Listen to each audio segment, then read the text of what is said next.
Vamos a continuar con el tema de los símbolos para entrar al tema de los diseños.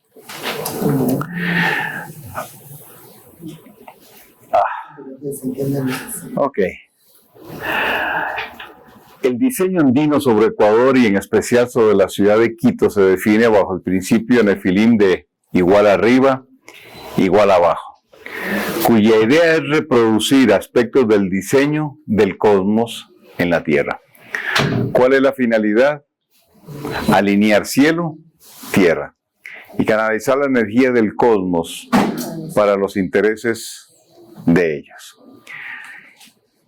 Y aquí vemos algo impresionante que yo no sé si suceda en otra parte del mundo. ¿Verdad? En los solsticios y en los equinoccios, ¿verdad? Los puntos fijos donde el sol sale. En Cayambe, equinoccio de marzo, y el de septiembre, 21 de septiembre, 22 de septiembre, el sol sale a un lado del Cayambe. En Pomamarca, el solsticio del 21-22 de diciembre, ahí sale el sol siempre por ahí. Y en Cochasquí es donde el otro punto alineado con Catequilla, ¿verdad? Porque hay otros lugares donde de igual manera se ve. Pero eso obedece a la observancia y a la observación de un diseño. Ok. Quiero retomar el tema del libro de los Hechos, en el capítulo 19, que de hecho de paso los dejé de tarea. Pero ya vi las caras, no se preocupen, ya me di cuenta. Recuerdan que habíamos hablado del principio del círculo en la geometría mágica, que quien controla el centro de un círculo influye sobre todo lo que está alrededor.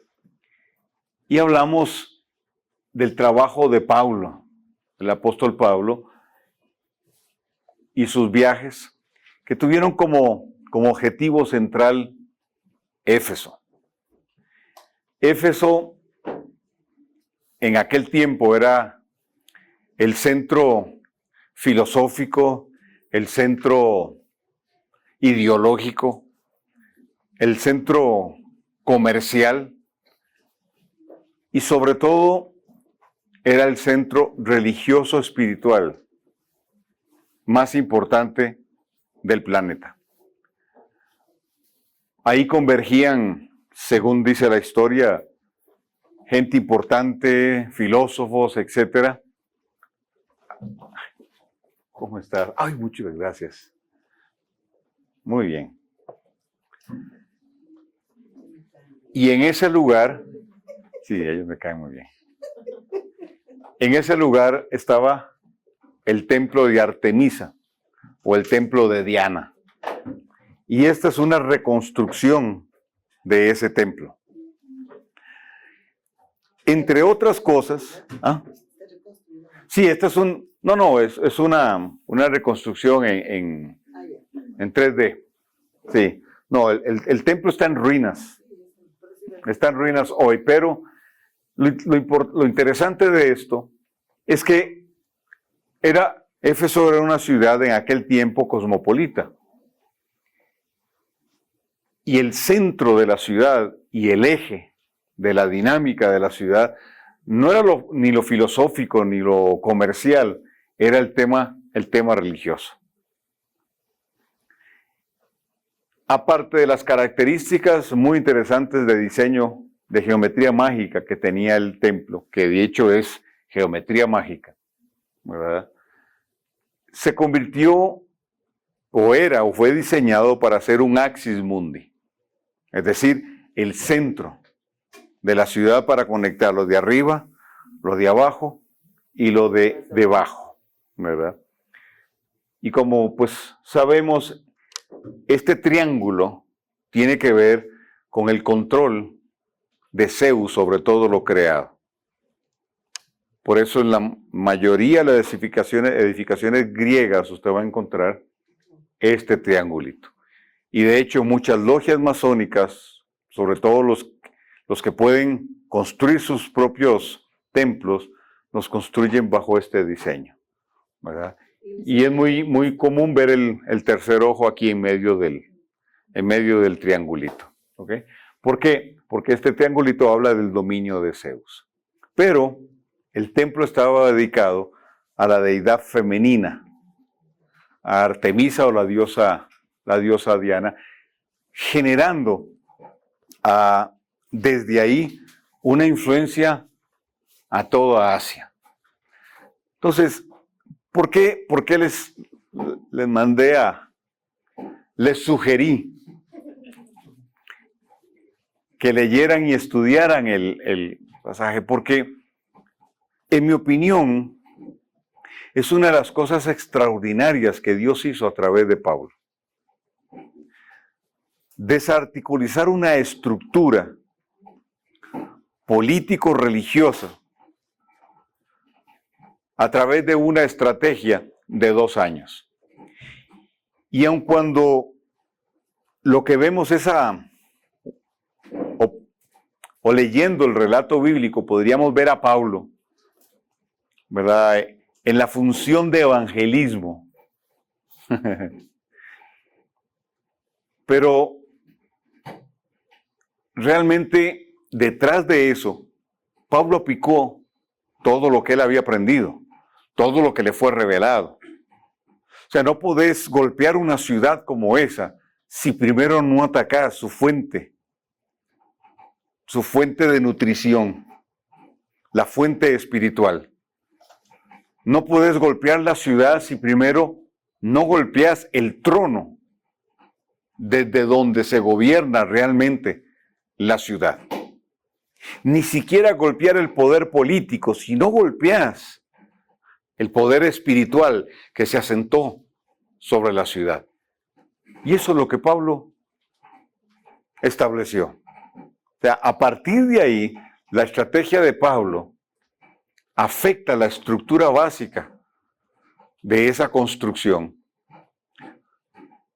La construcción social de una ciudad bajo un fundamento religioso y espiritual. El resultado de eso fueron 7 iglesias, ni más ni menos. Y proporcionalmente, habíamos dicho, es como si hoy conocieran al Señor toda la población de Quito, más o menos. El trabajo no fue de un día, el trabajo de Éfeso fue de 2 años, pero Pablo invirtió mucho más tiempo yendo a otros lugares hasta que él pudo llegar al centro, golpear el centro y afectar todo lo que estaba dentro de ese círculo. Las 7 congregaciones fueron reales, o sea, realmente, y justamente la carta a los Efesios es donde Pablo habla, en el capítulo 6, por ejemplo, de la jerarquía demoníaca. Él aplica esto para el trabajo de Éfeso. Entonces, estábamos hablando acerca del símbolo y la relevancia del símbolo, lo que el símbolo representa, lo que el símbolo genera en cuanto a energía. Entonces, el templo de Diana era más que un templo.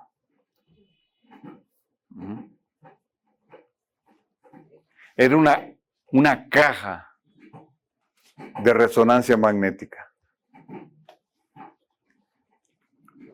Un símbolo con una capacidad de resonancia magnética impresionante, y esto, por lo que muchos estudiosos hablan en relación a esta construcción. Ok, como hicieron la tarea, entonces vamos a avanzar. Carlitos, y también eso indica que es un tema que anteriormente pensaron que estaba construida, que edificaron las Amazonas.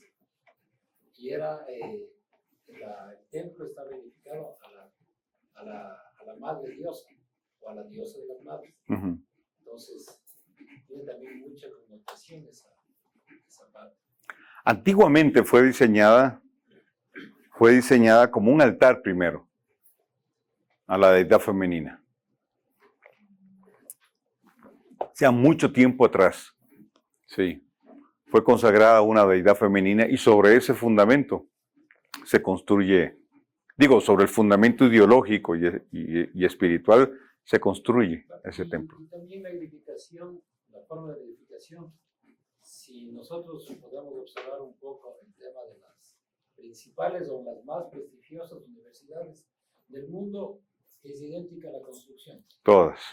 Sí, muchas universidades, sobre todo las construidas entre 1930 y 1960 tienen ese diseño.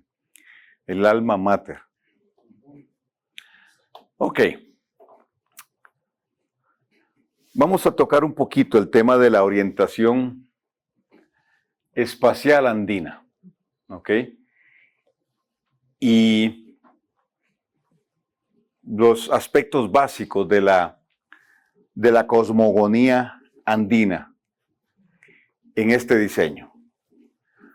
¿Ok? Voy a dar las definiciones de los conceptos para que nosotros, a la luz de lo que ya hemos hablado, podamos ver que el tema es muy profundo. El conocimiento era muy profundo. La cosmogonía andina tenía ¿qué podríamos decir? Un pensamiento muy estructurado y muy profundo acerca de lo que es la dimensionalidad, del principio igual arriba, igual abajo, etcétera. ¿Ok? Posiblemente algunos de ustedes ya están familiarizados con estos términos. Bien, el primero que vamos a ver es el Hanam Pacha. El que le sigue es el Uku Pacha. Ajá. Y en medio, el Kai Pacha. Ajá. Recuerdan que nosotros hablamos del Axis Mundi, ¿verdad? De ese eje imaginario que tiene como objetivo unir lo de arriba con lo de abajo y con lo de más abajo. Entonces, esa es su percepción cosmogónica. Pero, ¿cuál es el significado real de esto?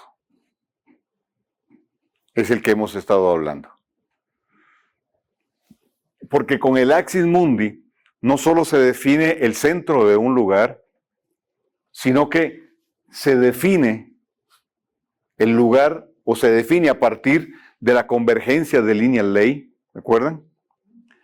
El lugar desde donde, por la cruce de 7 o más líneas ley, donde periódicamente se abren vórtices y en tiempos especiales, de acuerdo a fenómenos astronómicos, se abren esos vórtices.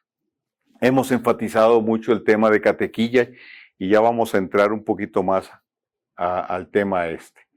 Entonces, esto es más que el diseño de la cosmogonía andina.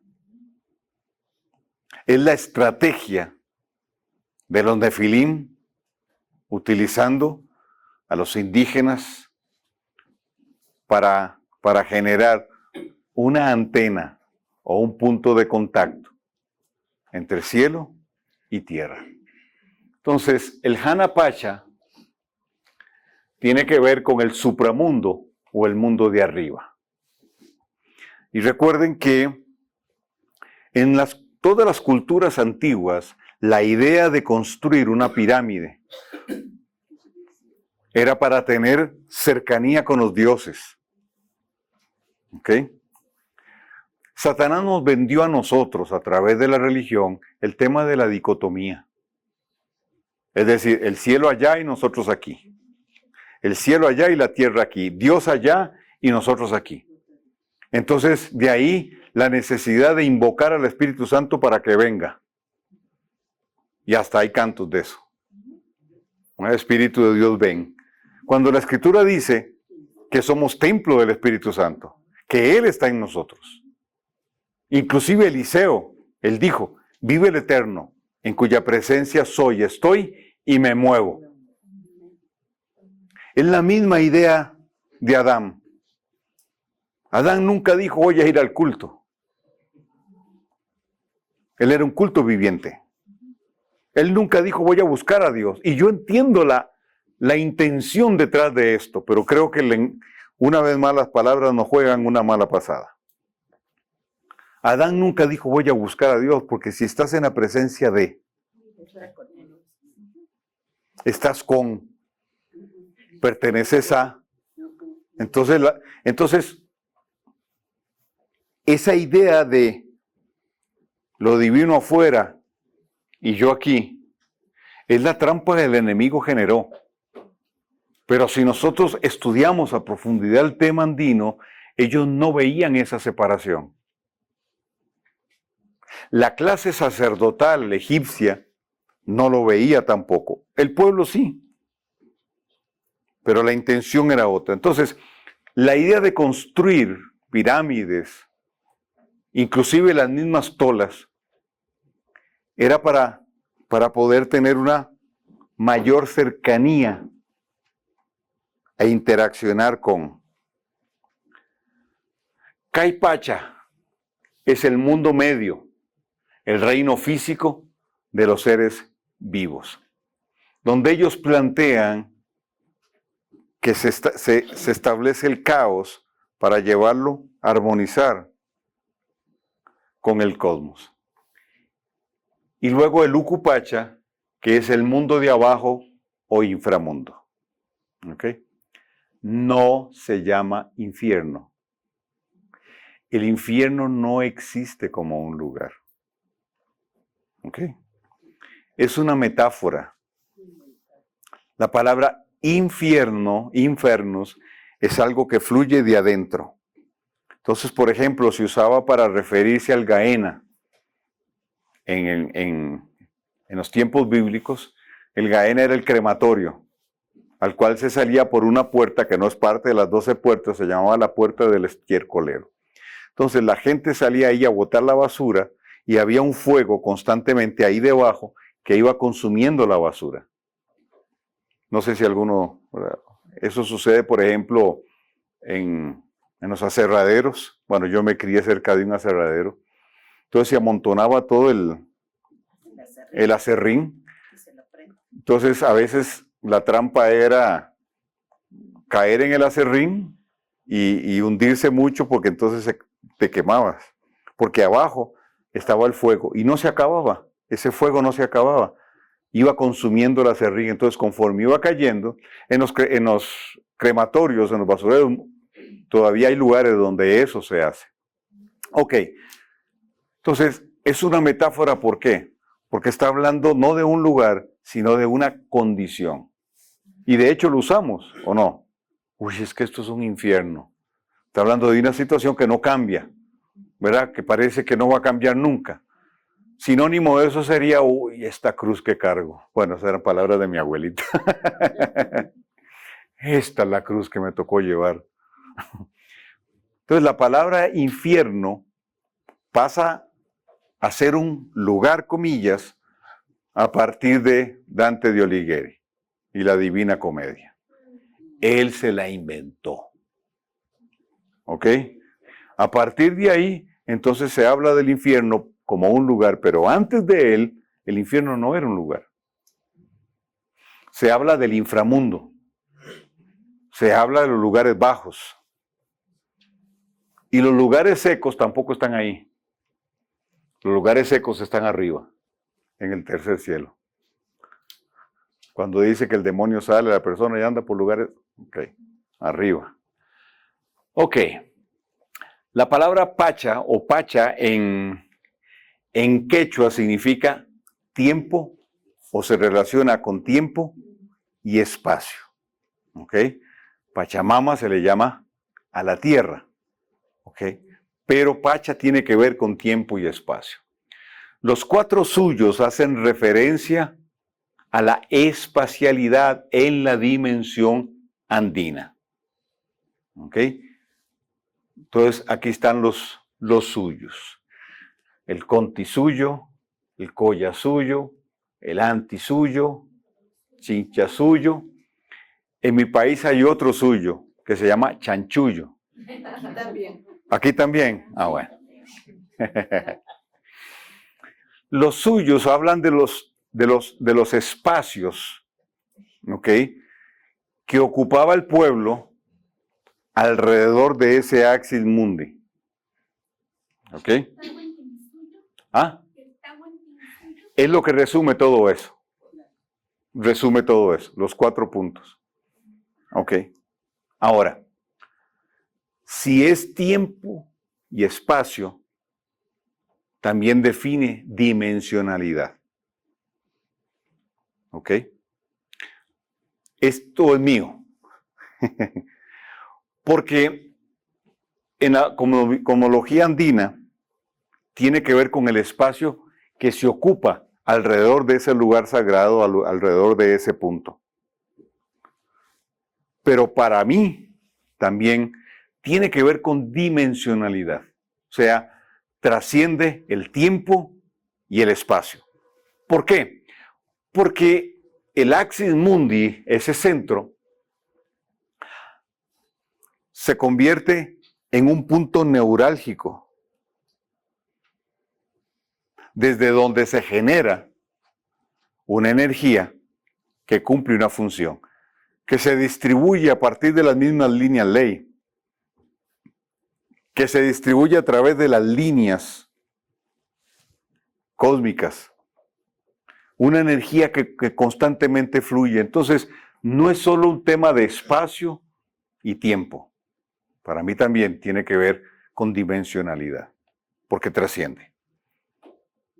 La experiencia reciente en el eclipse pasado, ahí en Catequilla, es esa, es ver una energía descender, un flujo de energía descender para distribuirse abajo a través de varias líneas con un objetivo muy claro y muy definido. Entonces, no es solo el espacio físico, sino también lo que espiritualmente se genera desde ahí. Todo se define, entonces, a partir de un centro. Es muy común oír la expresión, esa es una ciudad satánica. ¿Lo he oído? Sí. ¿Por qué? Bueno, porque hay muchos brujos, hay mucha influencia, ¿verdad? Pero realmente, para que sea así una ciudad satánica, y no sería la mejor definición, tendría que cumplir estas características. De tal manera que este conocimiento también nos permite generar un filtro.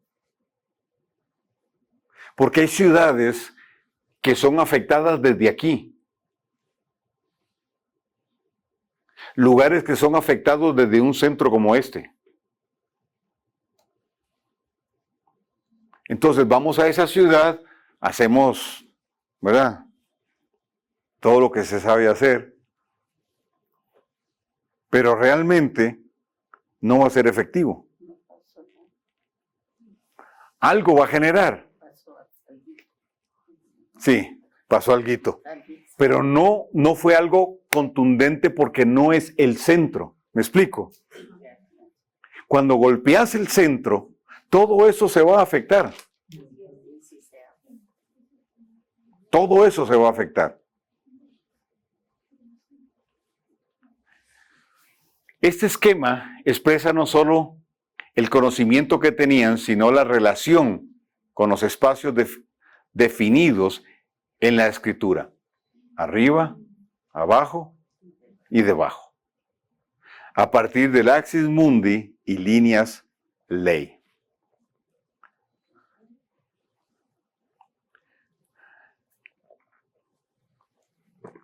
¿Por qué razón? La escritura. Bueno, y fue Pablo.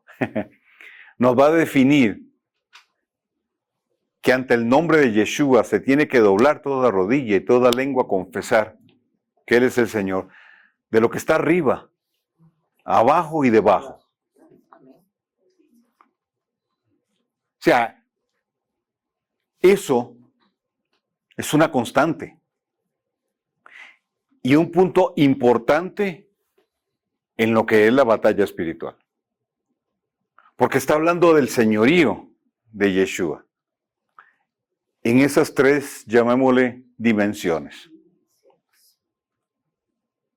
Pues por mucho tiempo corrimos en este espacio. Reprendimos, hicimos un montón de cosas, pero no teníamos en cuenta que también hay que golpear arriba y hay que golpear abajo también. Entendiendo el principio del el monte Gólgota es ese punto donde estaba la cruz donde murió Yeshua. ¿El qué? El monte Gólgota donde murió Yeshua. Viene a ser eso. Una conexión. Ok, muy bien. Primero no fue ahí donde murió. No, el Gólgota no. Ahí está en Israel, está ahí. Sí, ahí es donde yo... No. No, muy sencillo. Gabriel se ríe porque sabe lo que voy a decir. El Eterno dijo, estableció, desde que entregó la Torá, que todo sacrificio tenía que hacerse delante del Eterno. Entonces, por eso el diseño del tabernáculo. La puerta de entrada a los atrios, el altar del sacrificio, luego la gradita para subir al lugar santo, ¿ok? La menorá, la mesa del propiciatorio, el altar del incienso, la cortina y el lugar santísimo con el arca. Entonces, el sacrificio se hacía delante del Eterno. Cuando se construyó el templo, se estableció el mismo principio. Entonces, habían sacrificios que se hacían fuera del tabernáculo o fuera del recinto del templo. Por ejemplo, la vaca lazana. Y otros sacrificios se hacían fuera.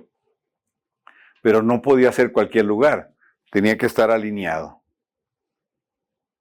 con el lugar santísimo. Es decir, para que se cumpliera el principio de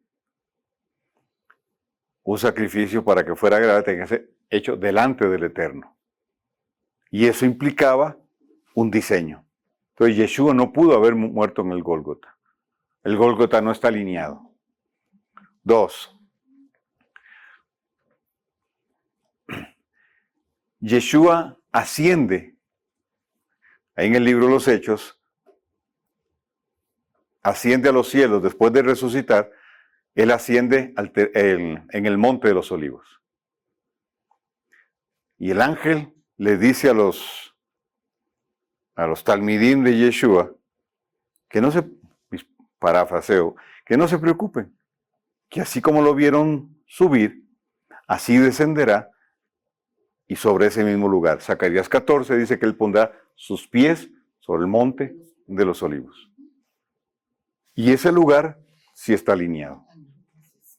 Ahora, el monte de los olivos es muy grande, pero tiene que cumplir ese requisito. Entonces, para encontrar el lugar donde murió Yeshua, pero el principio sería que sí viene a ser un acto. Ahora, voy al otro punto, a ese punto que es muy interesante. El principio, como todo, no lo inventa Satanás. No lo inventa Satanás. es un principio que el Eterno establece. Por eso la importancia de Jerusalén. La importancia de Jerusalén, con todo y que Apocalipsis dice que se convertirá en la sinagoga de Satanás, o más bien, lo convertirán en la sinagoga de Satanás, pero luego será redimido. Pero la Jerusalén será sustituida por la nueva Jerusalén. Entonces, en la opinión de este terrícola, mortal, mamífero de sangre caliente llamado Carlos Soto, la nueva Jerusalén se va a asentar ahí. Son 2.600 kilómetros cuadrados. Arriba, ancho y largo. Es toda una dimensión. ¿Por qué? Porque ahí mismo, porque si pudiésemos trazar una línea, el norte se definiría a partir de ahí. Es el único lugar por el que el Padre Eterno dice, oren por su paz. No dice por la paz de Israel, dice por la paz de Jerusalén. De hecho, los Nefilim establecieron una base de operaciones ahí antiguamente. Cuando se habla de Melquisedec, el encuentro de Melquisedec con Abraham, ahí dice que es sacerdote de Salem. Entonces, muchos dicen que Salem era el nombre antiguo de Jerusalén. Entonces, ¿cómo podía ser el sacerdote de Salem si en ese tiempo esa ciudad estaba tomada por los Nefilim? ¿Sacerdote de qué? ¿Para el culto a quién? O sea, no tiene sentido. Mas sí tiene sentido que Salem, que es un nombre antiguo de Jerusalén, se refiera a la ciudad celestial. Lo cual nos plantea que siempre ha estado alineado. Y en la opinión de Carlos Soto, yo firmo al pie de la página, el huerto del Edén estuvo ahí. Porque no tiene sentido que esté en Irak. No tiene sentido. Y claro, sí, bueno, entonces dicen, bueno, por las coordenadas, que los ríos, pero bueno, los ríos cambian de curso y hay todo un tema ahí. Pero muchos creemos que el huerto del Edén estuvo ahí, en Jerusalén. De hecho, yo tengo un amigo que vive allá y tiene 40 y resto de años de vivir allá, y él dice que es casi común en Israel ver ángeles. Él me dice, mira, aquí de eso se habla, es común, aquí nadie se sorprende, es muy común. Entonces, es la ciudad que el Eterno escogió, o sea, por favor, no es cualquier ciudad. Más allá de quien la habite, es una ciudad profética que el Eterno apartó desde un principio. Entonces, yo creo que sí se da eso. El otro punto sería que en un sentido nosotros representamos esto. Bueno, no esto, sino el principio. ¿Por qué? Porque si el señorío y la autoridad de Yeshua trasciende lo alto, lo bajo y lo que está debajo, y Él nos entregó a nosotros esa autoridad, entonces nosotros tenemos la capacidad de influir arriba, abajo y también lo que está debajo. El otro punto es que todo altar define una silla de gobierno. Jezabel se infiltra, mete el sincretismo y poco a poco va contaminando el altar. En la medida que ella va contaminando el altar, en esa medida se va debilitando la autoridad de Acab. Hasta que él vuelve a su niñez.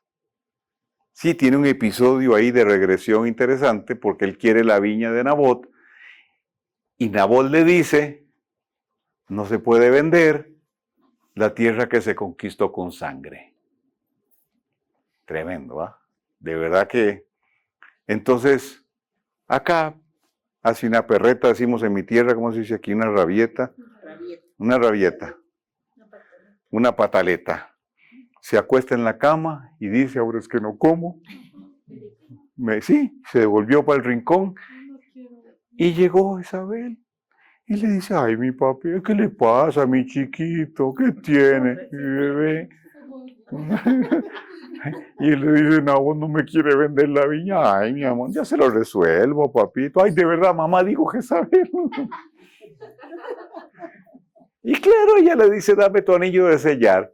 Chao. Se murió. Ahí quedó su autoridad. Sometió su autoridad a alguien inferior en rango. Sometió su autoridad a alguien inferior en rango. ¿Estoy bien, coronel? Miren, voy a decir esto porque sucede de forma común. Y entiéndame, por favor, lo que voy a decir. Yo puedo formar parte de un equipo. ¿Sí? ¿Cierto? Y podría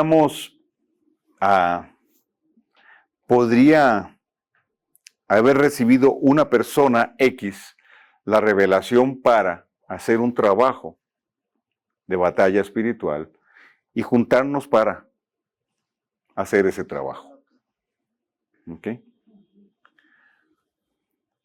Pero yo nunca voy a ceder mi autoridad a alguien que tenga menor rango que yo. ¿Me explico? Yo puedo colaborar, porque es el reino. Yo puedo aportar, y yo no tengo problema en seguir órdenes. Digo, cuando vienen del Eterno, las directivas, vamos a hacer esto, no tengo problema. Si usted me dice, si Yolita me dice, mira, acabo de ver esto allá, y el Eterno dice que hay que hacer esto y esto, digo, vamos a hacerlo. ¿Me explico? Pero de ahí a yo someterme en autoridad o sujetarme en autoridad, cediendo mi autoridad a ella, ¿Cómo sería eso? ¿Cómo sería eso? ¿Ah? Un ejemplo. Creo que es entender cuál es la autoridad espiritual, o sea, en qué momento se excede o cómo se sube por nivel de autoridad. Claro. Todos tenemos un nivel de autoridad. Tenemos una asignación y un rango para esa asignación. ¿Okay? Dentro de la jerarquía del Eterno, ¿verdad? Hay líneas de mando. Porque esto no es una democracia. Es el ejército. No es una democracia. ¿Ah? En Génesis dice el Señor, y así terminó de crear su Ejército. Entonces, a ver, ¿cómo lo digo? Si un soldado raso puede o dice, vamos a ejecutar esto, y el sargento dice, ok, lo vamos a hacer, eso no implica que ahora la autoridad, ¿sí? ¿Me explico? ¿Por qué? Porque hay una jerarquía. Esa jerarquía no se cede. Entonces yo puedo cooperar, es decir, puedo aportar, entonces somos un equipo, listo, perfecto. Entonces vos recibiste, y bueno, y armamos el diseño, y entonces que Dios dirija. Y no importa si está dirigiendo él o cualquiera, no sé si me explico bien. Vamos a trabajar por una causa común.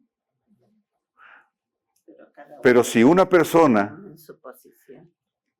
que no tiene la misma autoridad de investidura del Eterno pretende que yo haga lo que ella dice o lo que él dice y que yo me sujete a su autoridad y que agarre mis galones y se los ponga, ahí la cosa no funciona. ¿Me explico? Porque esto sucede mucho. Sobre todo cuando estás con personas que no saben reconocer la autoridad en. Entonces, eso pasa mucho. más de lo que debería de pasar. Ok, Si él mismo nos da un ejemplo, puedo, ¿sí? con Jezabel. Dice, Ajá. Elías no se metió con Jezabel porque Elías era profeta y Jezabel era reina. El Señor levantó a Jehú, que era rey, y él fue el que la destruyó. Ah. De rey a rey, ¿no? Claro. Entonces, vuelvo al tema de Jezabel. ¿Qué buscaba Jezabel? El anillo de sellar, que representaba la autoridad de gobierno. Entonces le dijo al bebecito, al chiquito, al guambra, digo, dame el anillito y yo hago un decreto y la viña es tuya. Como Amán con Asuero. Amán con Asuero, igual. O sea, hay muchos casos en la escritura. Caso contrario, por ejemplo, que para mí es una lección impresionante, es el centurión con Yeshua. O sea, el centurión manda a decirle a Yeshua que por favor, ¿verdad? Que su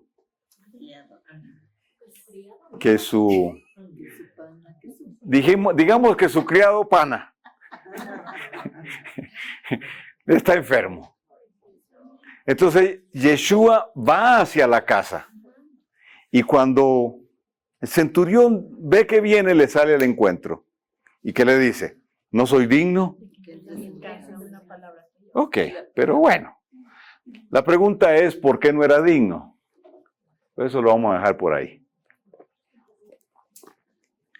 Pero lo que este hombre dice luego es impresionante.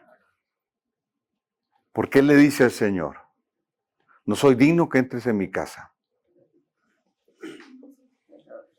pero haz el decreto. O sea, no suelta la palabra o di la palabra. No. Están en un contexto jurídico. Es un tema de autoridad y de jurisdicción. Él dice, da la sentencia. Porque yo soy un hombre sujeto a autoridad y tengo gente bajo mi autoridad. Y si yo les digo, vayan, van. Solo di la palabra. El centurión sabía, entendía perfectamente de jurisdicción. Porque Roma trabajó con base en eso. Y todo centurión, antes y después de una batalla, se la ofrecía al dios Júpiter. Pero en esta ocasión no va donde Júpiter, va donde Yeshua. Porque él reconoce que Yeshua tiene más jurisdicción, más autoridad que Júpiter.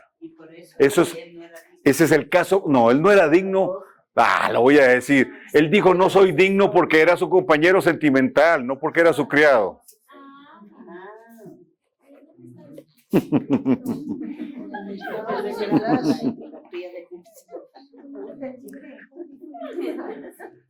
Ajá. Pregunta, hablando de esta autoridad espiritual, ¿qué sucedió cuando se confrontaron Pedro y Pablo? Porque habla la palabra, ¿no? Que hubo una confrontación entre los dos. ¿Dónde? O sea, ¿cuál tenía la autoridad espiritual? Bueno. Porque Yeshua le dio. Sí, mi apreciación. Yo creo que Pablo tenía una investidura mayor que Pedro. Sí. Para mí, esto es muy personal, ¿verdad? Porque no hay nada establecido ni definido. Sin embargo, los dos, al ser Shalíaj, ¿verdad? Bueno, apóstoles, en aquel contexto, ¿verdad?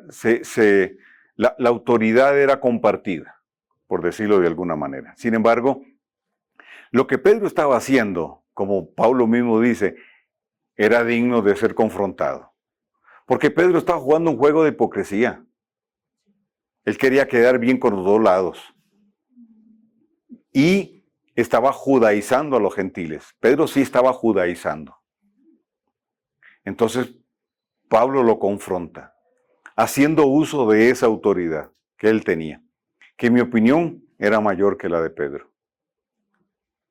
Aparte de que lo que Pedro estaba haciendo sí estaba mal, porque Pedro estaba queriendo congraciarse con lo de la circuncisión, que es el contexto de Gálatas, los que creían que la salvación venía por la circuncisión. Por eso les dice Gálatas, Es por eso. Es por eso, sí, porque se da ese. Ok, bueno.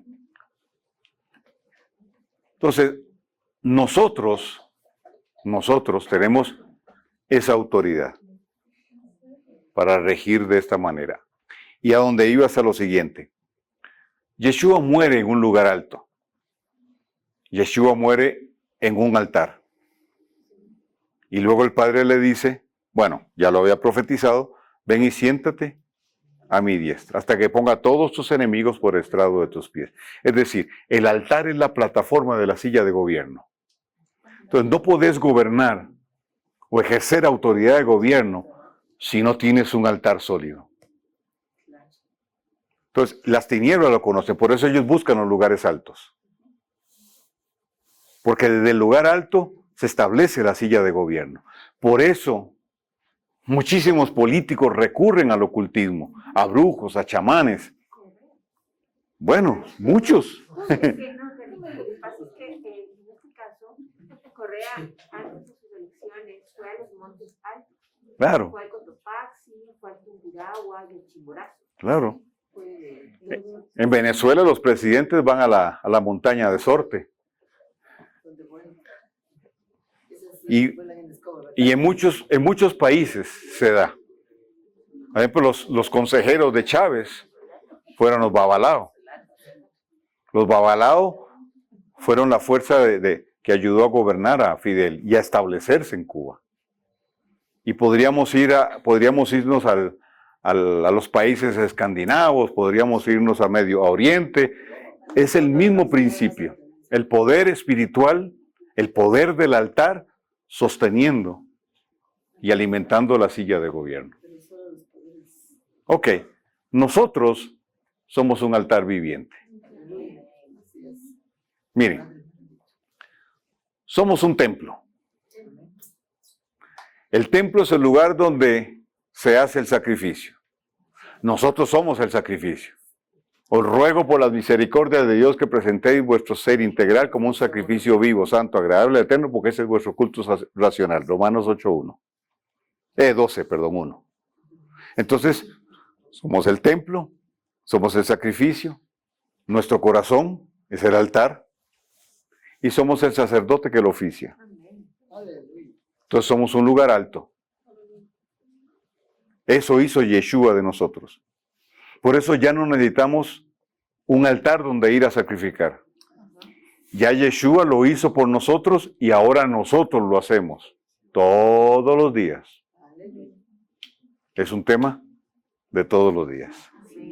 Ok.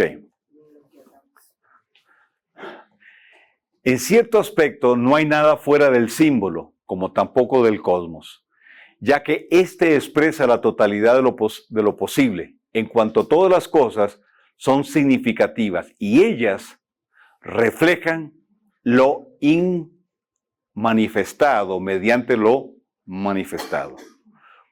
Por lo que a los símbolos y a los mitos no es necesario inventarlos, ya están dados. Son eternos y ellos se revelan al hombre. Esto para mí es muy interesante, esto lo dijo Federico González en su libro. O sea, para mí esto es impresionante. Yo no sé, con mucho respeto para Federico, pero sí él entendió todo lo que escribió aquí. Porque él está diciendo, uno, son eternos. Entonces, podría construirse un edificio sobre Catequilla. Bueno, de hecho quieren construir ahí algo. Podrían construir un edificio sobre Catequilla que el tema no se quita. O sea, lo que se sembró desde el principio no va a ser removido, excepto por lo que una autoridad legal pueda hacer. Luego dice, ellos se revelan al hombre. Entonces, cuando hablamos de los símbolos, no es que fulano lo inventó. Es que vino la inspiración para. Y la mayoría de los símbolos que hoy hay son antiguos. Ya estaban inventados, exactamente. O sea, los principales. Entonces, en la publicidad, diseño gráfico, se utilizan mucho los símbolos. Y se utilizan deliberadamente, muchos lo usan por el trasfondo que el símbolo tiene. Entonces, no es casualidad que Mastercard tenga los dos circulitos, ni Gucci tenga los dos simbolitos, los dos circulitos. O mejor, el cual simboliza en sí el cosmos en pequeño, sin pretender que el macrocosmos lo esté simbolizando específicamente a él. Ok.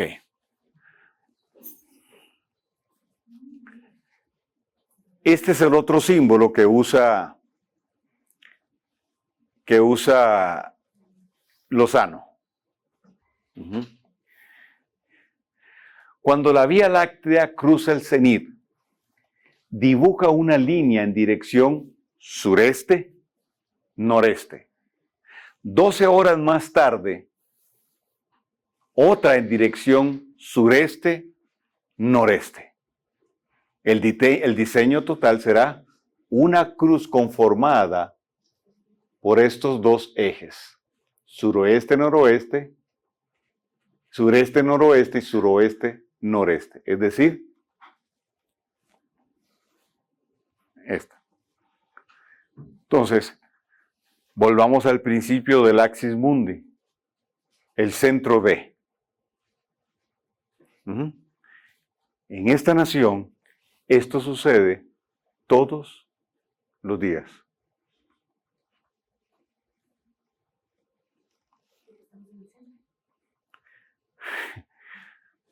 O sea, constantemente está ese fluir energético.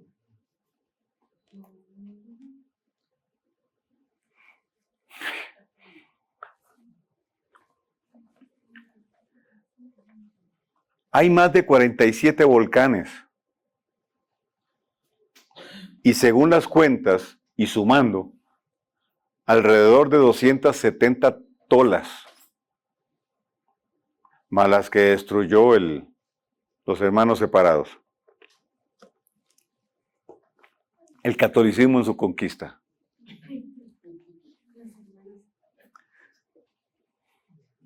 Hay un diseño que abarca toda la nación. En el diseño, en el centro del diseño, un felino que representa al sol, que marca la unión de arriba con abajo. El centro del planeta, el ombligo del mundo, donde el sol se pasea de lado a lado cada 12 horas. ¿Me entiende la idea? El tema es energético. Todo esto fue diseñado para captar toda esa energía. Entonces usted dice, ay no, pero si es el sol. Pero en este diseño, el sol es un dios.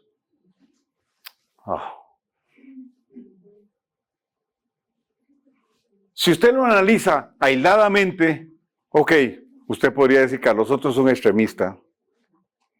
De verdad que este tipo está... Pero cuando usted analiza ese contexto, todo el contexto, y mucho más información que hay, entonces usted dice, no, espérate, aquí nada sucede porque sí.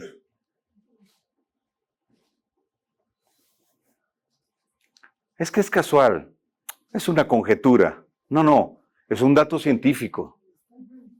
Ahí está, es comprobable. Si uno sale al patio de su casa y ponga una varita, ahí la clava en la tierra, y usted va a ver lo que pasa. En ninguna otra parte del mundo sucede esto.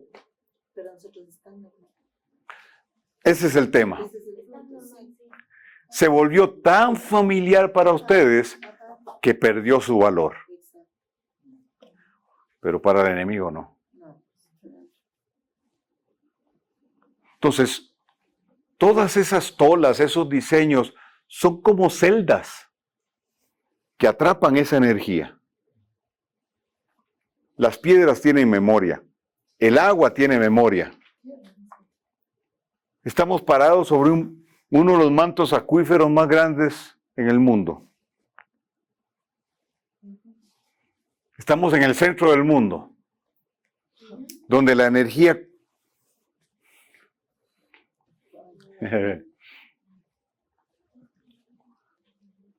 Entonces sí, qué lindo el diseño. Hay otros mucho más sofisticados, mucho más... Pero esto abarca la ciudad completa. Una cosa, ¿qué es energía? Porque cuando digo en el centro energético, el enemigo lo toma y nosotros. ¿Cómo? A ver, cuando Quito es centro energético, Ujú. esa energía lo creó el Eterno, pero el enemigo lo toma. Ujú. ¿Y por qué nosotros los hijos no? ¿Cómo deberíamos? Por eso estamos en este seminario.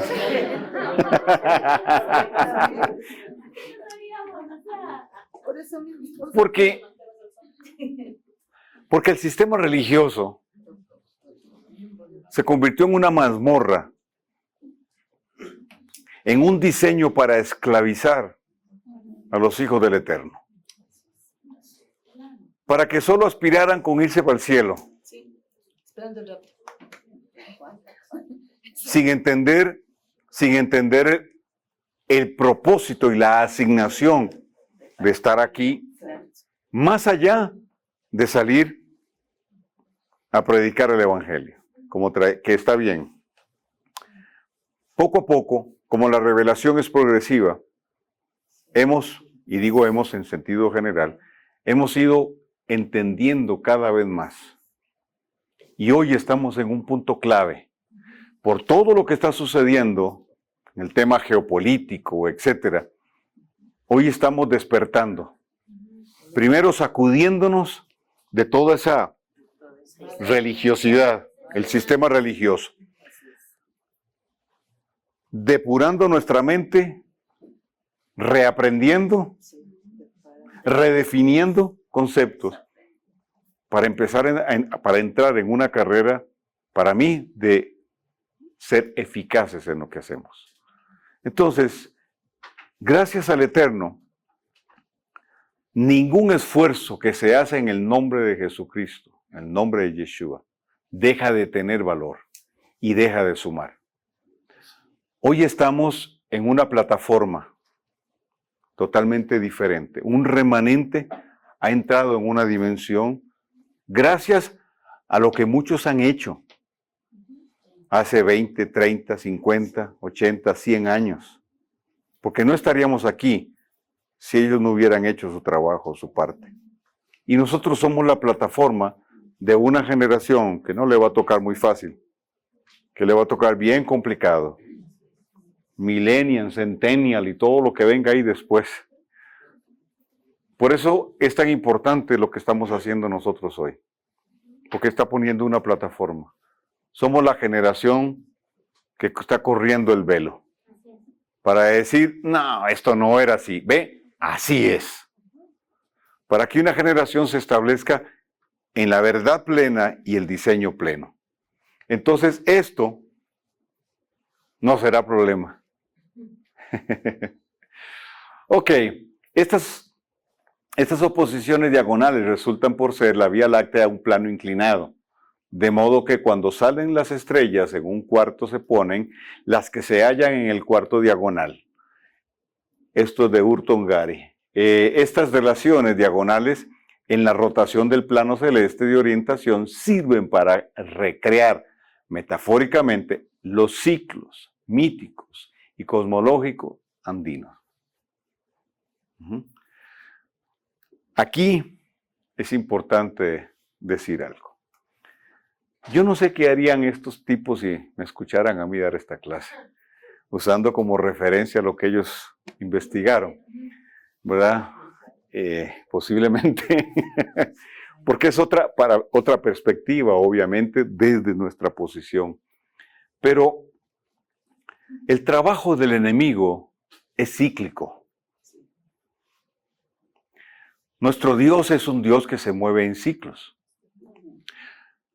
Pero lo que el Eterno hace obedece a la ley de la continuidad. Es decir, lo que Él hizo ayer lo complementa hoy y lo completará mañana. Porque toda revelación es progresiva. O sea, Dios no hace algo hoy y mañana hace otra cosa. En el sistema religioso, así se opera. No solo es coherente, es consecuente. ¿Por qué? Porque hoy, este domingo se predica de una cosa y el próximo domingo se predica de otra. Son realmente pocos los que desarrollan una enseñanza continua, es decir, una metodicidad en el tema de la enseñanza. La prédica es buena, pero debería ser para un tiempo específico, porque el diseño bíblico es magisterial. Entonces, en el sistema magisterial le damos continuidad y desde una perspectiva profética, lo que el Eterno está hablando hoy para esta temporada va definiendo nuestro rumbo, pero lo que Él hablará, va a hablar para la siguiente temporada, va a complementar hoy. Eso define el proceso ascendente de Proverbios 4:18. La senda del justo es como la luz de la aurora que va un momento hasta que el día es perfecto. ¿Me sigue? La religión es esto. Mire, el pueblo de Israel llega al Sinaí. Y luego el viaje, que duraba 10 días, aún con todo y el rodeo que el Eterno los manda hacer, duraba 10 días. Y duraron 40 años. Se perdieron. Ahora uno dice, bueno, que se hubieran perdido 2 años, pero 40 años.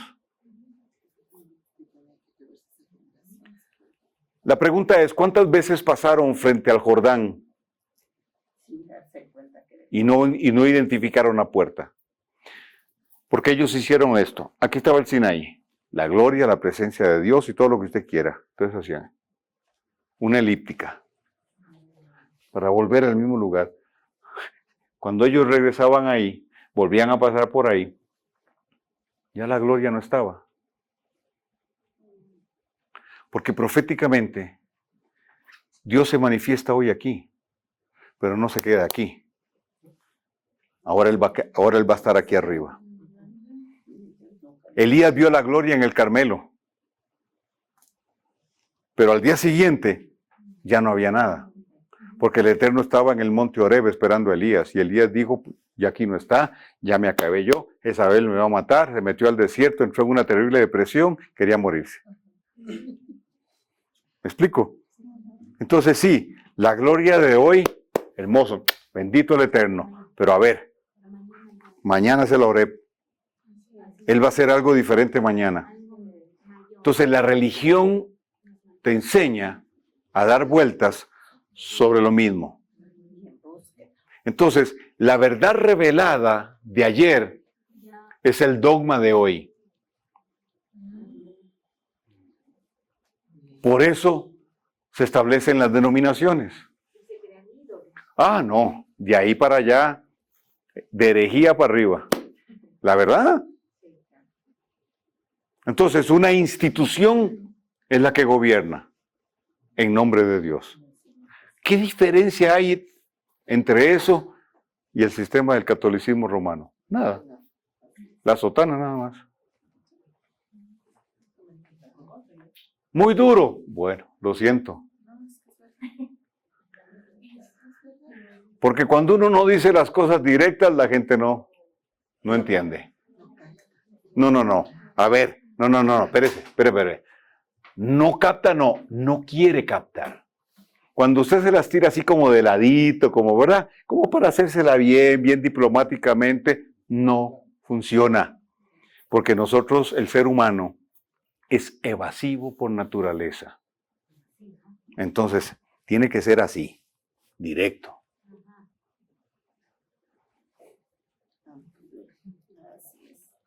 Aunque duela, es que tiene que doler. Eso digo, muy poco. Porque si no duele, No estamos haciendo el trabajo correcto. bien, vamos a seguir aquí. Ok.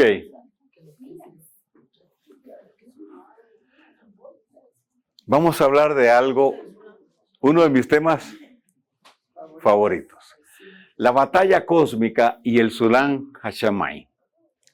Los cielos abiertos en la escritura se les llama Sulam Hashamayim, perdón, esto aquí es con M. Hashamayim, así se le llama. Cielos abiertos. Hemos oído el término de cielos abiertos, pero ¿con qué se come? Porque si la idea del enemigo es unir el cielo con la tierra, y aquí también es parte de la respuesta para vos, ¿cómo lo hace el Eterno?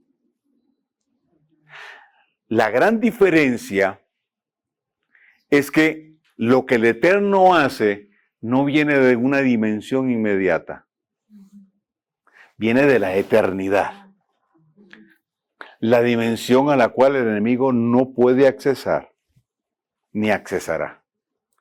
Ok, Sulam significa puerta, paso, ducto, escalera, torbellino, vórtice. ¿Ok? Hashamayim es cielos. Termina en M. La terminación M en hebreo es plural. Entonces dice Hashamayim, que se traduce de los cielos, bajo el entendimiento de que hay 7 cielos. ¿Ok? Entonces, es una puerta, un paso, un ducto, una escalera, un torbellino, un vórtice que comunica lo terreno con lo divino, lo perfecto con imperfecto, lo temporal con lo atemporal. Por eso, cuando Elías venga y venga Moisés, van a estar igualitos que cuando subieron al cielo. O sea, sin patas de gallo. Usted no se va a encontrar, se lo aseguro, a un Elías barrigón. Ok. Se define a partir de energía pura y blanca. Se activa bajo la constante de tiempo, lugar y persona. Ese es un triarmónico.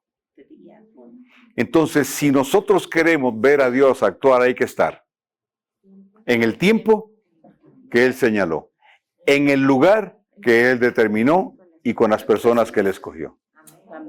Eso es. Entonces, usted está aquí en un triarmónico. En el tiempo que Dios escogió, en el lugar que Él separó, gracias a Vane también,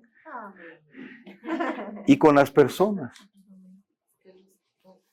Mire, yo he hablado con muchos de ustedes, y a lo mejor algunos de ustedes, entre ustedes no se conocen. Pero esto es como la cueva de Adulam. Porque todos compartimos situaciones muy, muy similares. Hemos pasado tiempos difíciles, luchas impresionantes, no calzamos en el sistema, nos han tirado de muchos lugares, nos abortó el sistema, somos abortivos del sistema. Tenemos una expectativa de que hay algo más. Somos gente proféticamente inconforme, porque entendemos que el Eterno tiene algo más. Aborrecemos la rutina.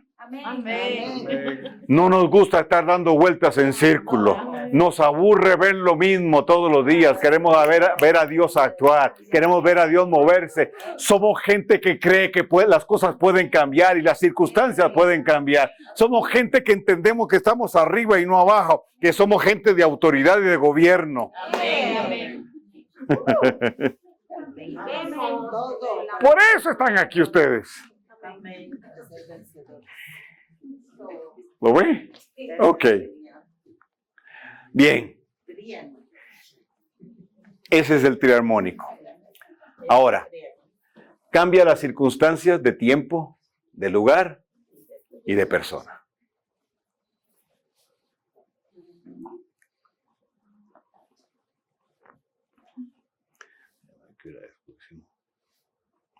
Ok.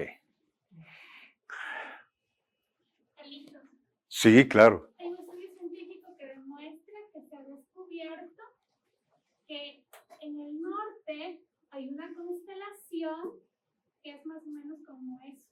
Entonces, solamente la parte base es lo que... Esto. Sí, solamente esa parte es lo que se ha descubierto.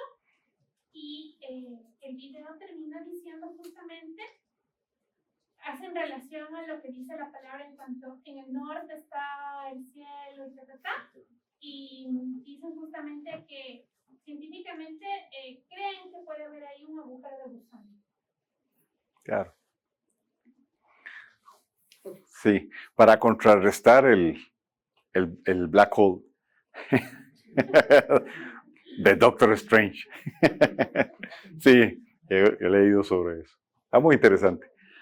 Miren, estamos a las puertas de descubrir muchas cosas. O descubrir, no, de que sean descubiertas muchas cosas.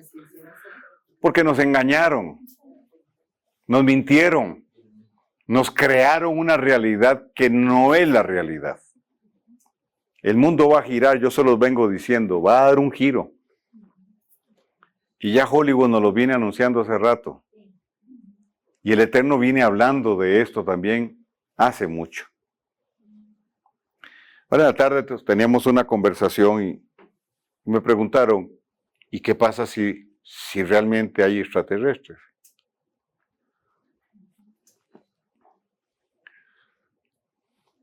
Digo, si hay extraterrestres y vuelan en naves espaciales y tienen una tecnología mayor, mucho más avanzada que la nuestra, y son más civilizados que nosotros,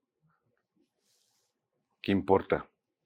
Eso no cambia ni el plan de redención, ni quién es el Eterno, ni quién es Yeshua, ni su señorío, ni va a alterar lo que yo creo, lo que yo pienso, lo que la Escritura dice. A mí no me mueve. Me falta información, claro, pero no va a generar desinformación en mí, ni va a cambiar lo que pienso. Si eso es así, esto se va a volver muy interesante. Porque yo digo, bueno, ¿y entonces? Si mi papá es el creador de todo, no. Yo siempre he soñado con viajar en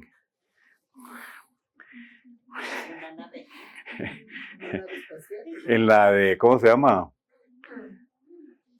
La de Star Trek, ¿cómo se llama la nave?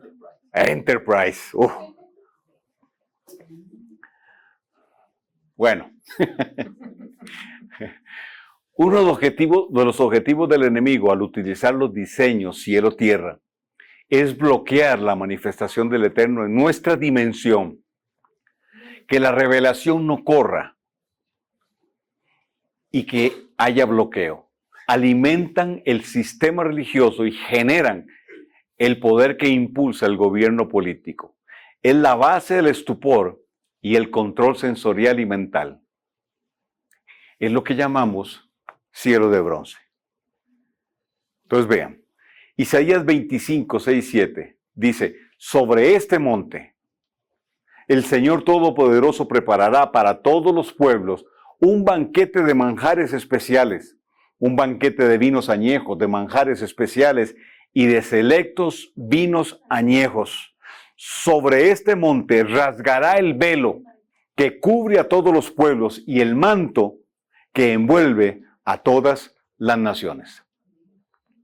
Sí, estamos aquí, esto nos da la perspectiva del milenio, pero también nos define en qué condición están las naciones y nuestro planeta, bajo un velo de estupor. Es un velo de oscuridad. Por eso Yeshua dijo, el mundo entero está bajo el maligno, el cosmos. No, él no dijo mundo, dijo cosmos. Está bajo el poder del maligno. Una cúpula invisible de un templo cósmico, bajo un diseño ancestral que se extiende por toda la tierra. Deuteronomio 32, 7, 8. ¿Ok? Dice, acuérdate de los viejos tiempos. Piensa en los años de las generaciones pasadas. Pregúntale a tu papá y él te dirá. Pregúntales a tus ancianos y ellos te contarán el pasado. Cuando Dios Altísimo distribuyó las naciones, cuando dividió a la raza humana, Él arregló los límites de las naciones igual al número de los ángeles reunidos con Dios. Eso quiere decir que el Eterno definió un diseño, dividió la tierra y asignó a Luzbel con su tercio de ángeles para administrar todo esto. Entonces, cada palmo de terreno es un principado, así se llama, un principado, de X cantidad de kilómetros, y sobre cada uno de esos, un ángel de alto rango. Cuando el enemigo se revela y es arrojado a las partes bajas, al océano primitivo, ¿ok? El Eterno pone a Adán para que Adán administre y para que el diseño del huerto sea extendido a toda la tierra y sea redimida del caos en que entró.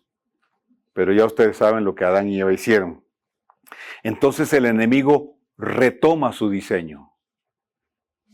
70 palmos de terreno sobre los cuales, o en los cuales, Él tiene un trono en cada uno de. Cada palmo de terreno define reino. Y le dijo a Yeshua, todos estos reinos te los voy a entregar si postrado me adoras. ¿Me sigue? Satanás obedece a un diseño. Cuando se revela, cuando los descendientes de Noé son llevados, dirigidos a poblar la tierra, ellos seguían por este diseño de 70 naciones. Y el Eterno, cuando establece la festividad de Sukkot, le dice a Moisés que ofrezcan un sacrificio por cada una de las 70 naciones. Durante los 7 días de la fiesta de Sukkot se ofrecían sacrificios y iban en aumento por cada una de las 70 naciones de aquel tiempo, establecida de aquel tiempo. Pero luego, cuando se revela Nimrod y el Eterno desciende y confunde las lenguas, son esparcidos. Ellos conocían el diseño y se establecen en esos 70 principados. Sí. ¿Solo estaban distribuidos Luzbel y su tercio de ángeles o todos los ángeles? No, solo ellos. Ellos fueron asignados a esta parte del multiverso. Y de locura, sí. Esta es la parte más loca, yo creo, del multiverso. Sí. Ok. Dejaron su posición de vigilantes al transgredir. Fueron asignados como vigilantes. Exactamente. Sí, esa es la función, ser vigilantes. Pero transgredieron. Y chao, ahora nosotros somos los que vigilamos.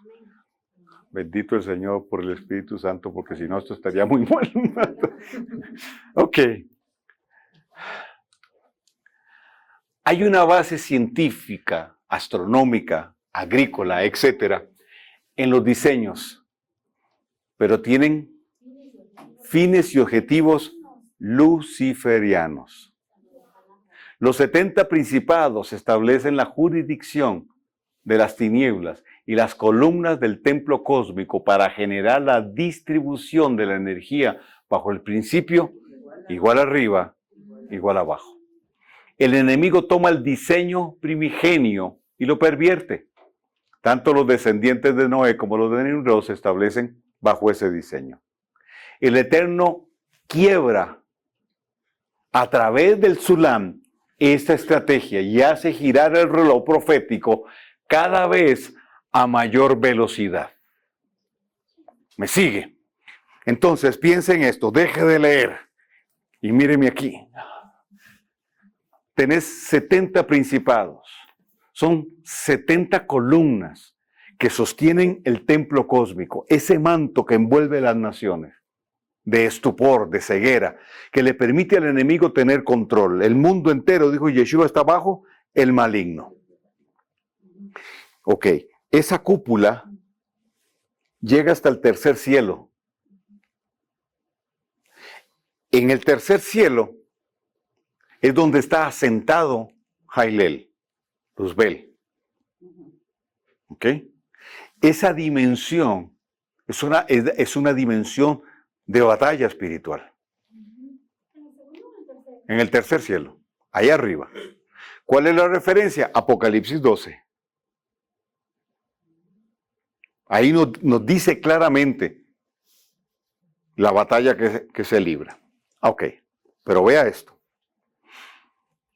El trabajo del enemigo es mantener la cúpula.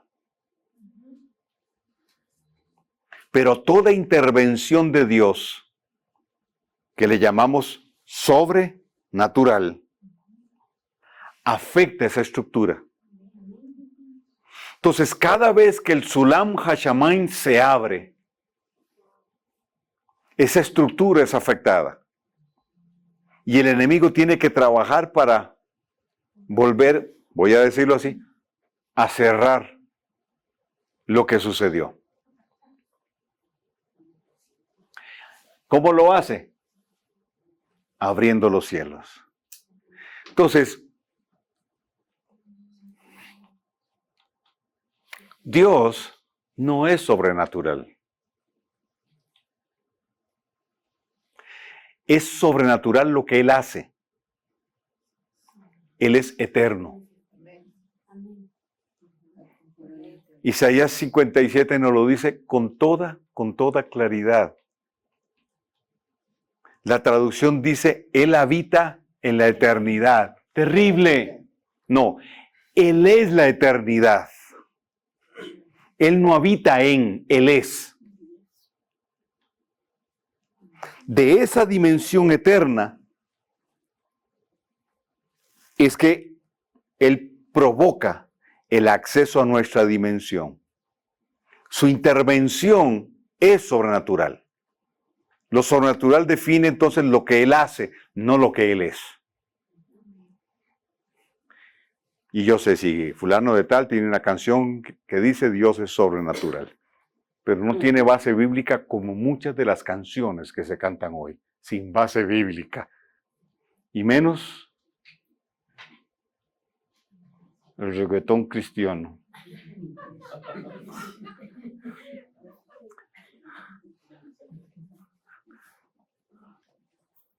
Ese es lo peor de lo peor. Bueno, ¿no han oído la versión de Quiero más gasolina cristiana? La versión cristiana. ¿No la han oído?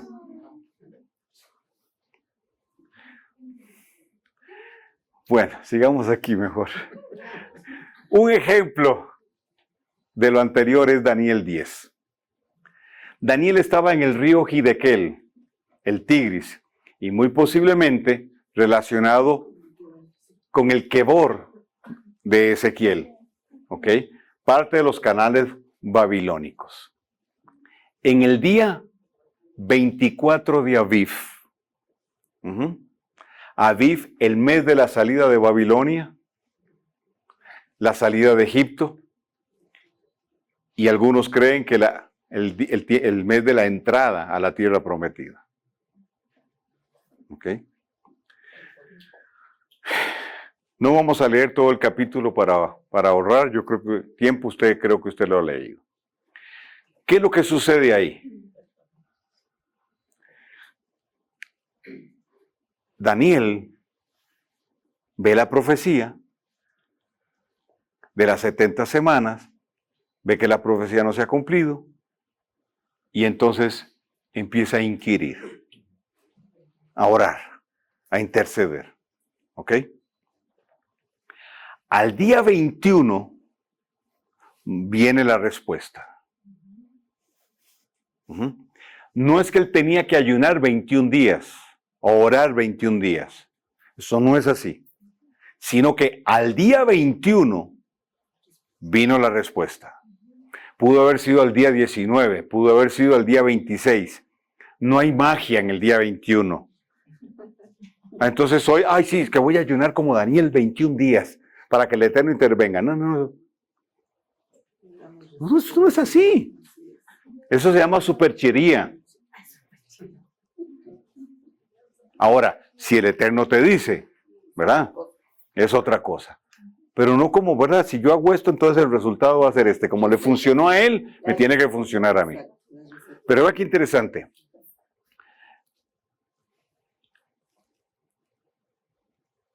Daniel está en una zona donde hubo varias manifestaciones similares del Eterno. En medio de una fortaleza. ¿Cuál fortaleza? La persa. Donde nace el culto a Ahura Mazda. Donde nace el culto a Mitra, el dios de la Navidad.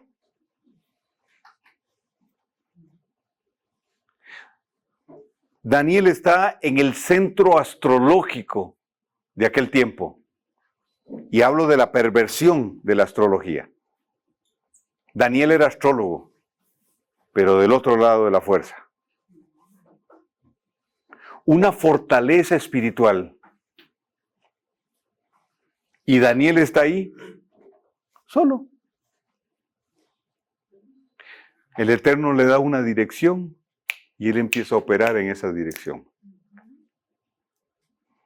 Hasta que esa cúpula en la frontera entre el tercero y el segundo cielo se abre. ¿Por qué se abre? Porque el Sulam Hashamayim se establece. La dimensión de lo eterno irrumpe y rasga los cielos. Y entonces Miguel desciende para ayudar a Yeshua y que Daniel y nosotros tengamos la respuesta.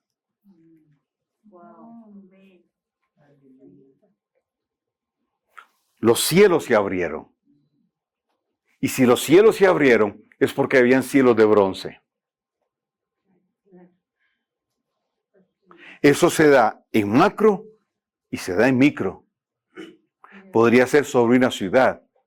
Hay templos, congregaciones que están. Ahí no pasa nada. Hasta que se rompa. Cada vez que los cielos se abrieron, algo extraordinario sucedió. Y la palabra lo dice, extraordinario. Gabaón, Josué Daniel del 1 al 15. ¿Recuerdan la historia, verdad? Sí. Entonces la gran pregunta es, ¿por qué Josué necesitó de la luz del día para prevalecer en la batalla contra los hijos de los Nefilín que poblaban esa zona?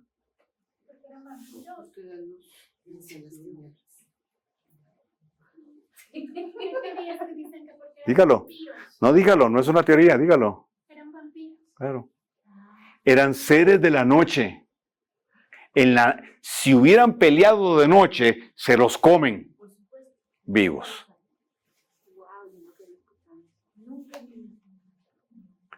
Piense nada más, piense por un momento. Atrévase a ir más allá. Ahí está. Y es que en esta parte de la palabra dice, es una tierra ¿Qué traga? a la gente. ¿Dónde dice eso? En Josué. Sí. Y cuando con los 12 espías, con los 12 espías también, tragan a sus moradores. Yo Solo les dejo pensar un momentito. O sea, ¿por qué el Eterno le dice, dile al sol y a la luna que se detengan? Espérese un momentito. El sol y a la luna. Entonces, ¿no será que la Tierra es plana? Para que se detenga. Bueno, no sé. Ok. Pero completamos la idea porque esa parte no entiendo. ¿Cuál parte? El enfoque del sol y la luna y la tierra plana. No, eso dejémoslo ahí. Esas son esas que yo tiro para ponerlos a pensar nada más. Pero si hay lunes porque hay un eclipse. No Porque necesariamente. le dicen un lugar a luna y otro Sí. lugar al otro. No hay un solo. El tema es este. La luna y el sol están en un mismo plano. Y podríamos decir en un sentido en igualdad de condiciones, porque el Eterno le dice, háblale a los dos, al sol y a la luna, que se detengan. ¿Por qué no dijo dile al sol que se detenga? Bueno, pero el punto es, ¿por qué el Eterno necesita de que la luz se extienda? Bueno, esa es la razón. Porque estaban peleando contra seres de oscuridad, los hijos de los Nefilim, los híbridos que salieron de ahí, los hijos de Lilith, los adoradores y los aulladores de la luna, los que chupan sangre, los que necesitan de sangre para los rituales, no para beberla porque el cuerpo humano no digiere la sangre, sino como forma ritual, para adquirir poder. Entonces, mientras esté la luz del día, no tienen o no prevalecen. Es cuestión de ver quiénes poblaban Canaán en ese tiempo. La simiente de la serpiente, a través de los incestos, empezando por el incesto de Can, el incesto de las hijas de Lot, etcétera, y muchos etcétera más. Ahora, ¿qué es lo que sucede en Gabaón? Los cielos se abren. El Sulam Hashamayim se establece. Entonces, a cielo abierto, Daniel pelea. Josué. No, Daniel también. Josué pelea. ¿Me sigue? Cuando Yeshua sale del Jordán, después de ser bautizado, los cielos se abren. ¿Sí? De ahí es llevado al desierto. Y cuando termina el tiempo del desierto, él dice, a partir de ahora verán al Hijo del Hombre caminar a cielo abierto. Durante todo el tiempo que estaba en la tierra. Los 3 años, si es que fueron 3 años, el cielo estuvo abierto sobre él. Donde él iba, el cielo estaba abierto. Entonces, piensen lo que le sucede a esa cúpula, a ese templo invisible, al flujo de energía. Cuando la energía blanca, pura, limpia del Eterno irrumpe, cuando la frecuencia vibracional de los cielos, que son frecuencias altas, irrumpe en medio de las frecuencias bajas que el enemigo ha generado. La experiencia de Jacob en Génesis 28. Los cielos se le abren. No es una escalera con peldaños. Es un sulam. Es un torbellino de luz. Es un ducto. Juan está en Patmos. En el día del Señor. ¿Cuál es el día del Señor? El Shabbat. Él está en Shabbat. Y ve una puerta arriba en el cielo que se abre y una voz que le dice, sube acá. Entonces el sulam es una puerta. Es una escalera en el sentido de ascenso. ¿En qué ascendió Elías a los cielos? En el torbellino, no fue en un carruaje. Fue en el torbellino. Génesis 28, Jacob ve el cielo abierto y los ángeles subir y bajar. Entonces, para que los ángeles puedan desplazarse de la dimensión de lo eterno a la nuestra, tiene que abrirse el Sulam. O sea, no es así nada más Ángel 20. No. Y el Sulam se abre bajo la soberanía del Dios eterno. En buen costarricense, cuando al Padre eterno le da la gana. No cuando nosotros decimos, proclamo que los cielos se abren. No, espérate. Así no funciona. Entonces, ese cuento de darle órdenes a los ángeles y de decir que vengan ángeles, no funciona. Lo que pueden venir son aquellos otros. Los ángeles no reciben órdenes nuestras. Reciben las órdenes del Espíritu de Dios. Porque si recibieran órdenes de nosotros, ni le digo cómo estarían los pobres. Sí, porque Daniel no pidió que venga el ángel. Nada. El Eterno los envió. Lo que nosotros necesitamos es estar alineados con lo que el Padre quiere y Él va a enviar la asistencia. Chao. Ahora, yo podría pedir como una petición que el Padre en su soberanía los envíe, pero de ahí a ordenar que vengan, y como se enseña por ahí, ¿verdad?, que los ángeles están a nuestras órdenes. No, dice que está a nuestro servicio, pero no a nuestras órdenes. Entonces ahí yo oigo gente mandando a los ángeles. Miren, viví la experiencia, porque yo soy muy confrontativo con estos temas, porque esto confunde a la gente, porque esto es una locura. En Argentina estaba el boom de darle órdenes a los ángeles. Entonces estoy con unos pastores y dicen, es que sí, nosotros enviamos los ángeles. ¿A dónde los enviaron? No, a hacer un trabajo, una tarea, los enviamos. Ajá. Y el Señor les reveló cuál era la tarea. Sí, claro. Ok. Todo lo que sucede en la dimensión, llamémosla espiritual, tiene una manifestación en lo natural. Entonces le dije, ¿y cuál fue el resultado de eso? No, es que fue solo en lo espiritual. Vamos. Yo le dije, a ver,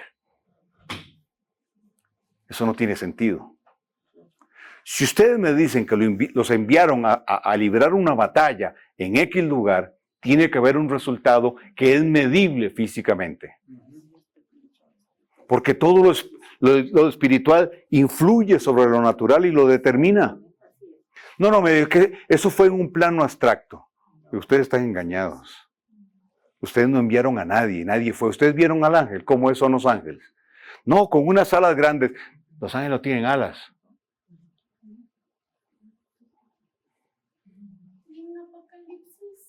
Nada, eso es babilónico. Y las traducciones son terribles. La palabra Canab en hebreo significa resplandor de gloria. Talit y significa alas. Entonces, dependiendo del contexto, es la traducción que se usa. Entonces, cuando dice que el Padre extiende sus alas y como la gallina recoge a sus polluelos, ahí se traduce alas de ave. Pero cuando en Malaquías 4 dice que Yeshua en sus alas trae salvación, no está hablando de alas. Es una pésima traducción, debería decir talit. Por eso la mujer con el flujo de sangre cogió los flecos del talit del Señor y por eso fue sana.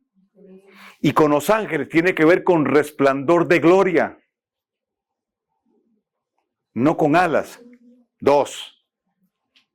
Piense por un momento que el cielo se abre, es decir, es un paso dimensional, de una dimensión a otra. Y ellos pasan por ese agujero volando como pajaritos. No, fuerza centrífuga y fuerza centrípeda, desplazamiento en física. Así. ¿Y si alguien vio ángeles con alas? ¿Qué son? ¿O qué puede ser? Dígale que venga para que llore por él. No, mentira. Porque ya tenemos la predisposición a esto. Lo que te estás muriendo. Ya vean, lo espiritual se va a proyectar en una buena medida con base en lo que nosotros tenemos.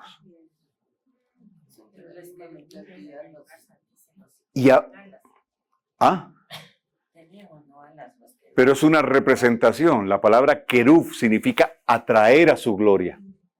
Tiene que ver con la misma figura de la gallina recogiendo a sus polluelos. Por eso están así. Y la otra es que no se sabe realmente si eran alas o qué era. Los rabinos dicen que no son alas, sino es una representación del resplandor de gloria, definido en un espacio. Entonces, lo que nosotros tenemos de idea preconcebida en relación a los ángeles con alas, influye cuando nos enfrentamos a una experiencia espiritual. O sea, yo sí le vi gigante. Yo estaba muy enferma. Y estaba en la habitación del hospital. Y pasó algo raro porque medía unos 3 metros. Yo no podía dormir y eran más de 20 días. Y se apareció el ángel, abrió sus alas y me agarró y me abrazó. Y yo pude dormir. Pues estuve muy mal. Puede ser una figura de cubrir, de envolver. Sí, pero no para desplazarse. No para desplazarse. No, llegó a proteger. La palabra que se usa ahí no es volar, es desplazarse. Y son dos cosas muy diferentes. ¿Okay? Lo que sí enseña la historia es que en Babilonia se creó el tema de las alas de los ángeles. Es más, es sumerio, ni siquiera babilónico, es más antiguo. Entonces se presenta el supuesto querubín con alas, pero es una representación de la capacidad que perdieron los ángeles caídos de poder desplazarse de la manera que lo hacían antes. Ok. Pablo en Hechos 7, cuando Yeshua se le aparece, dice que se le aparece en medio de un torbellino de luz. Igual que lo que le sucedió a Ezequiel, Ezequiel 1 al 28. Vea que Ezequiel ve los ángeles girando, porque dice que tienen varios pares de ojos. No, es que donde giran pareciera que tienen. Ahora, los Moedim del Eterno, que plantean tiempos de convergencia con el Eterno, abren los cielos y contrarrestan los vórtices del enemigo, rompiendo la frecuencia vibracional. Esos son los tiempos que el Eterno estableció. Entonces sí, celebramos la fiesta, pero también usamos esa plataforma para quebrar la influencia del enemigo. Por alguna razón, todos los eventos trascendentales en la Escritura fueron en fiestas, en los Moedim del Eterno. Ahora, los cielos se precipitan sobre la tierra. Apocalipsis 12, 17. Oh.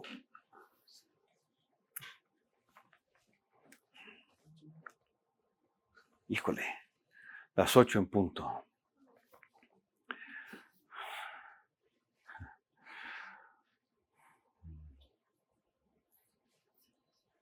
Ok, esta otra parte es muy importante.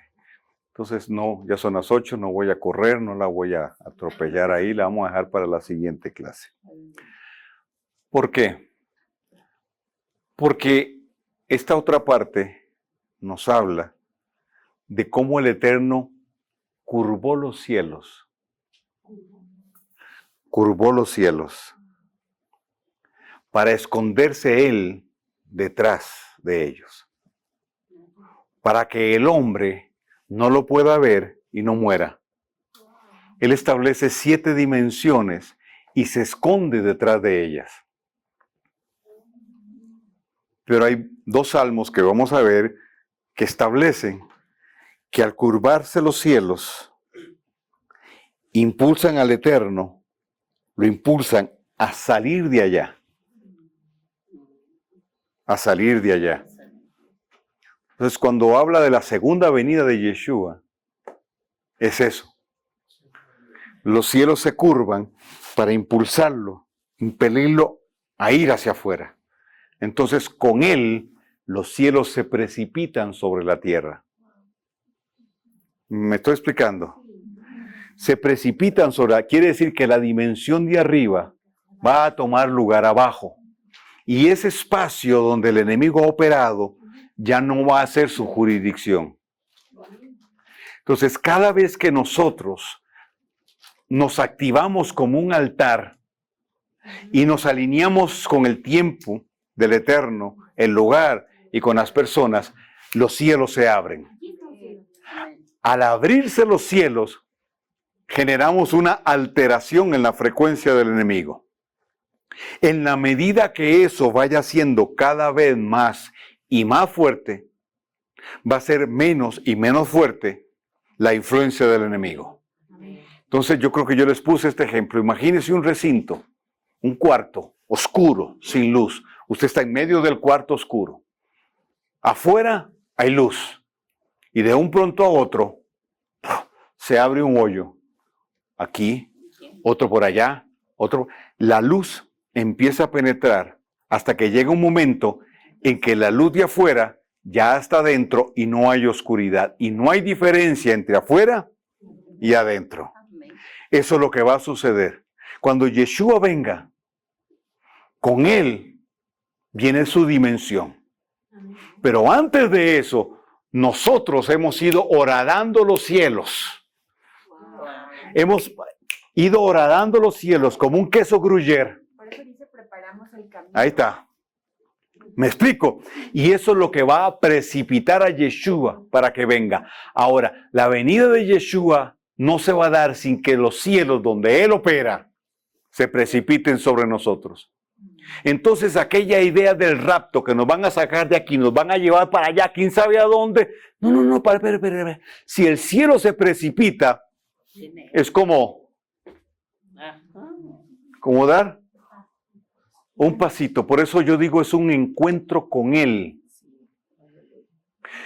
No que vamos a ser llevados allá por... Entonces la gente se imagina... El rapto no existe como tal. Aquello que nos dijeron que nos vamos para el cielo porque en el cielo hay casas, no. Miren, eso lo creó Francisco Rivera, un jesuita bajo órdenes del Vaticano, para que nosotros no conociéramos la verdad. Uno, de lo nefasto de la influencia en la semana de Daniel del catolicismo romano, del Vaticano.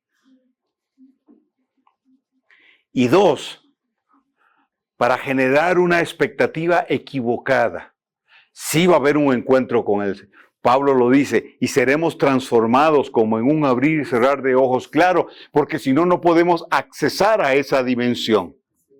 Pero eso es cuando Jesús venga. Sí, en el levantamiento. ¿Ok? Luego de eso, descenderemos a Zacarías 14, nosotros con Él, para gobernar, para la batalla de Armagedón y luego los 1000 años. Pero cuando nosotros entremos en ese contacto con Él, cuando nos encontremos con Él para celebrar las bodas del Cordero, para entrar en el tribunal de Yeshua, no para que seamos juzgados por salvación, sino para entregarnos los galardones, vamos a estar en una dimensión atemporal. Y cuando regresemos aquí, no va a haber transcurrido mucho tiempo. Eso, bueno, yo tengo una enseñanza de esto extensa en YouTube. Ok, ahora, ¿cuál es el punto? Hasta aquí. Que nosotros somos el punto de contacto entre el cielo y la tierra. Y es con nosotros y a través de nosotros que se rompe esa cúpula. en la medida que hay mayor revelación, hay mayor rompimiento de esa cúpula. Entonces se nos ha dicho que los tiempos finales van a ser catastróficos, terribles y que vamos a sufrir mucho. No, espérate, tranquilito, pianito aquí. Porque sí pasamos por la tribulación. Claro que sí pasamos por ahí. Es que no existe esa diferencia de tribulación y gran tribulación. Es una tribulación.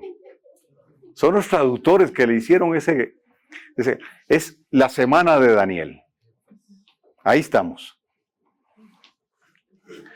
El Vaticano le dijo a Rivera, inventes esta cuestión.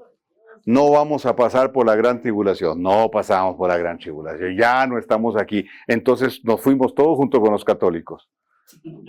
Entonces la interpretación de quién va a ser el compañero del anticristo no va a ser el Vaticano. Eso es lo que ellos quisieron que no se viera. Pero sí vamos a pasar por esto. Vamos a ser levantados, encontrarnos con Yeshua después de que los 2 testigos cumplan su función. Eso es Yom Teruah, es la fiesta de Yom Teruah, la fiesta que anticipa el mes. El día ni la hora que no se sabe. Así, ese es uno de los nombres de esa festividad. Pero antes de eso, óigame bien, Yeshua no va a venir por una novia maltrecha, contaminada, inmadura, hereje, sincrética. No nos van a sacar de aquí, porque sí vamos a salir de este contexto. Porque pobrecitos, si los dejo aquí se los lleva el diablo.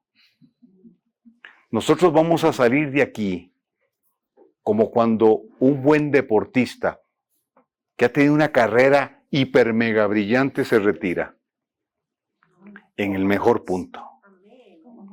Cuando nosotros estemos en esa plenitud, entonces se va a dar. Y mientras el enemigo hace de las suyas, el Dios eterno hará de las suyas con nosotros. Es decir, no vamos a estar a merced de.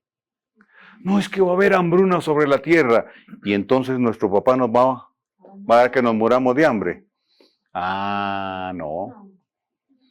Entonces, cuando usted tenga los que guardan el arroz en un recipiente, póngale una marquita para que vea que el arroz nunca va a bajar de ahí cuando llegue ese tiempo. Porque uno de los cielos, una de las dimensiones de los cielos, tiene que ver con la multiplicación. Entonces el aceite de la viuda no escaseó, ni va a escasear el de nosotros. No vamos a salir ni en derrota, ni en escasez, ni porque pobrecitos. Vamos a salir por el propósito del Eterno, cuando la palabra se cumpla. Nos vemos la próxima.